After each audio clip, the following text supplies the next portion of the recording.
SbuNoah, thank you so much for your time. You're a renowned gospel artist, and yeah, you've been making waves in the industry for a good couple of years now. And I just wanted to chat to you about your new album. But before we get to your album, tell us, for those Yeah. who don't know, who is SbuNoah? Yo, I never thought that question could be so hard to answer, but it's getting harder every year to answer that question. But SbuNoah is a young man from Umlazi, KZN, born and raised, moved to Joburg solely for the purpose of pursuing my studies. I was accepted at Wits University a couple of years ago, did my bachelor's in health sciences there, did my honors as well, and then moved to Medunta, where I furthered my studies. So 3 degrees later, I'm a gospel artist, popularly known on Jazz Celebration, but I am an individual artist, having released my very first project in 2019 titled A David Kind of Psalm. I am a medical scientist by profession, but yeah, ministry, people know me in the ministry as SbuNoah. But yeah, I was just a guy who's just blessed to serve and for people to be down with what I do. So in a nutshell, that's who SbuNoah is. And I have to ask, obviously, being so educated and then also becoming a creative, was that a tough Yes. transition, particularly for you and your family? And they're like, but Chief, you went to school and then now you wanna, sing for money. How has that been like? No, it actually has it's not really have been a difficult transition, mainly because I think the only time where I found it to have a little bit of a challenge was at the beginning, because remember, I said to you the sole purpose of moving to Johannesburg was to study. So when Umkize approached me to join Joy Celebration, I was doing my last year at university.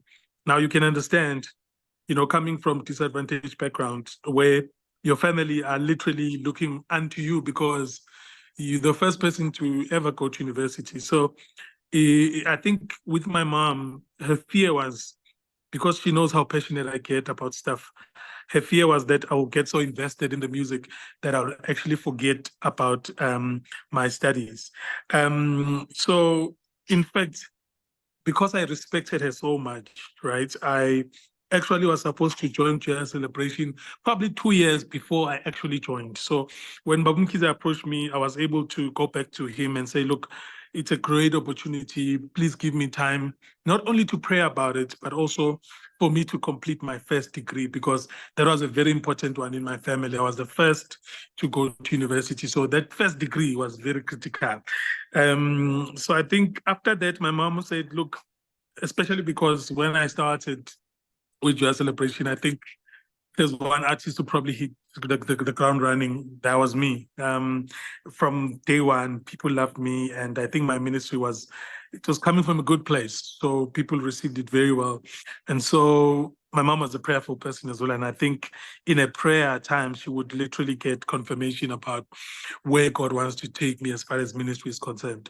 But if you look properly, I never had to choose, because in that time when I prayed about this, there was a there was a conversation between me and God where I said, look, I don't mind to serve you, but serve me too, especially because I'm passionate about my studies. I'm passionate about the medical field. So is there a way that I can do this for you, but still keep this for me, and if you, it's been like that. I mean, I've been working for this company for a couple of years, but ministry is also doing very well. So so it's been it's a tough one. People ask me how do I balance, how do I do both, but God has been really faithful to me, and it's been going very well. I mean, listening to your story, I think you're doing the same job, which is helping people, right? Both, Right, both in right. corporate and spiritually. And what do you think that means?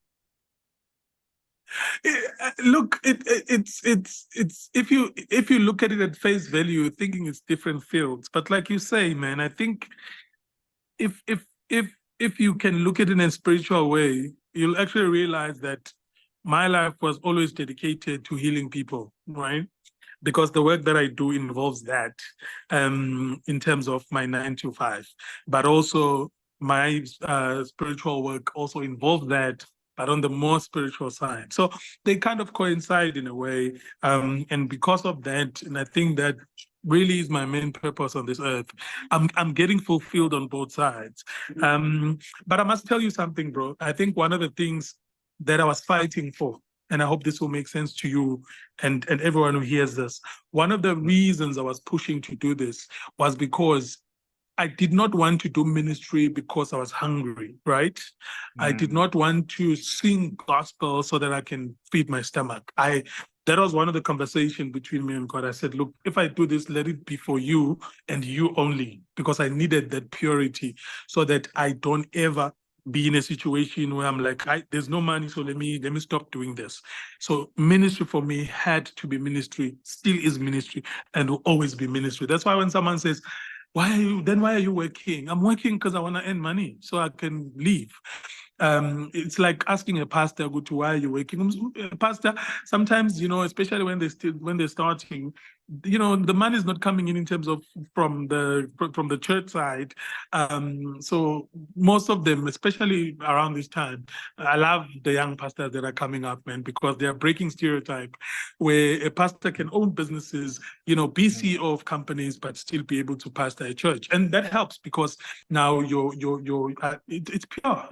Your only sole reason of doing it is because you believe in the ministry, and I think it should be like that even in the industry as well. So that was very important to me, and that's why I've probably kept my educational stuff as well going while I still do ministry on the side. Wow. I respect it, and it makes complete sense to me, and I understand. So now let's get into the music. 14 songs, that's a lot. The project that you just dropped, considering that, you're also a professional as well. And, just tell me, obviously the title, if you read the Bible, it kind of like explains itself, but what does it mean to you? Yo, bro. Well, first of all, I really have to appreciate my fans, bro, because my first project was in 2019. So that's almost a break of 5 years almost. And that's a long time. But I love what you said, bro. You said I'm one of the well-known gospel artists. You would actually think I've got like 3 or 5 albums. That is just one album, Yeah, that's crazy. which is amazing. It really is Yeah. amazing because in music terms, if a project can last you for 2 years, that's a lot already. That's why you see artists maybe after a year or even 2 years, they release another project. But for me, I think one of the things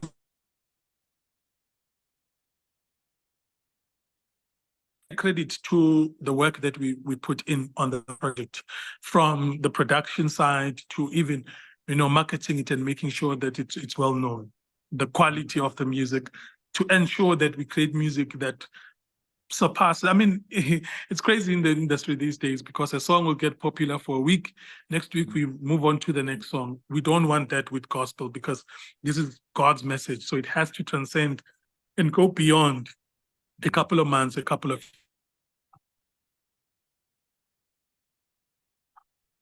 things in the same feeling as far as the music is concerned. So going to this next music, man, it was very important for me to have that in my head, but also to understand what God is saying at that moment. I'm one artist, like we've spoken. I do have a job. So for me, it's not about, okay, now I'm hungry, let me go record music. No. So there has to be a bigger picture. There has to be a bigger voice before I actually record music. And so I truly believe Heavenly Psalm is an album for this time, speaking to situations right now and God just being relevant. And I asked for that because I said, one of the conversation I have with God is, there's so many of us as gospel artists, and we're doing a great job, but I don't want to be another ordinary gospel artist. There has to be something unique. There has to be something special when I release music, because I truly believe that whatever I've released, it's what God wants to speak in ngaleso skhathi, which is at that time. So I think that's what's special about Heavenly Psalms. It's an album that is released at the right time with the right message for people in this day and age. Powerful project, man. You've already said it's 14 tracks, but guess what? It's level 1, which means there's level 2. I was going to ask about 28. That. Yeah, we recorded 28 tracks in total, man. So I actually decided that instead of giving you guys all the music, so this is what our fans tend to do. They tend to, you give them the 28 songs, they browse, so they'll listen from track 1 to the last one, and then they'll probably repeat track 15 and track 17. When they come back the second time, they'll only listen to track 15 and 17. So some of us, I mean, things have changed. People release one song, EP, for different reasons, but some of us still believe in a body of work. So an album is a body of work. So it's something that makes sense when you listen from the first track to the next one to the next one. Everything leads to everything. So it was very important for me to make sure that we still keep that. And so that's the reason why we didn't release everything, because we want you to be able to indulge. Bro, I kid you not, every song there, every song. It's crazy because I'm the artist, so I'm not supposed to be saying such, but every song there has a place in your heart, has a place in our fans' heart, and there's a message for each and every person. So, so level 2 will come through, but people are still loving level 1, and I think it's probably going to be one of the best projects yet, even though I've released only one album. But I truly believe in the ministry. Yeah, and you know what made you decide? I mean, from 28 songs to go with Khalanami Jesu, the first single. Come on, bro. Come on. It was a no-brainer. Well, I mean, I guess I can understand your question, because most of the time when you hear, I'm going to make an example with the first project. My single was Ketemane, right? Because that was what people gravitated towards when we were recording. But also it's a banger, man. Everyone can dance. One can sing to it, right? So I could have easily chosen a song like that.